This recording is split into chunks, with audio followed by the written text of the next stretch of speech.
విభజన చట్టంలోని హామీలపై బీఆర్ఎస్ అలుపెరగని పోరాటం చేసిందన్నారు బీఆర్ఎస్ నేత మాజీ ఎంపీ బి వినోద్ కుమార్. విభజన చట్టంలోని హామీలను బీఆర్ఎస్ పట్టించుకోలేదనడం సరికాదన్నారు.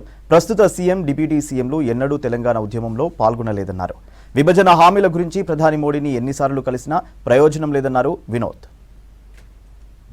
తెలంగాణ రాష్ట్రం తర్వాత ఆంధ్రప్రదేశ్ రాష్ట్ర విభజన చట్టంలో సుదీర్ఘమైనటువంటి లేఖలు రాశారు.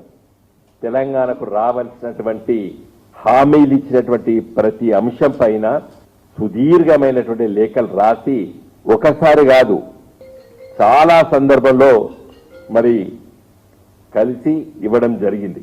ఒకటి కాదు 10 సార్లు కలవడం జరిగింది. మన గౌరవ ముఖ్యమంత్రి కేసీఆర్ గారు ప్రధానమంత్రి నరేంద్ర మోడీ గారిని కలిసినప్పుడల్లా కూడా టేకింగే అని అన్నారు తప్పితే ఏది కూడా నేను పరిష్కారం చేస్తానని చెప్పలేదు.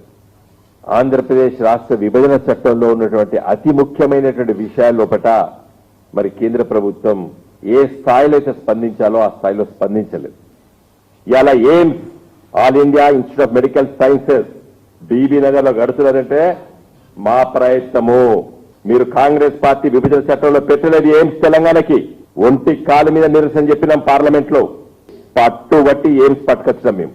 మేము సాసారం చేస్తాం. ఆ బట్టి గారు నవోదయ విద్యాలయాలు నిన్న మీరు ప్రస్తావించలేదు, దయచేసి ప్రస్తావించండి.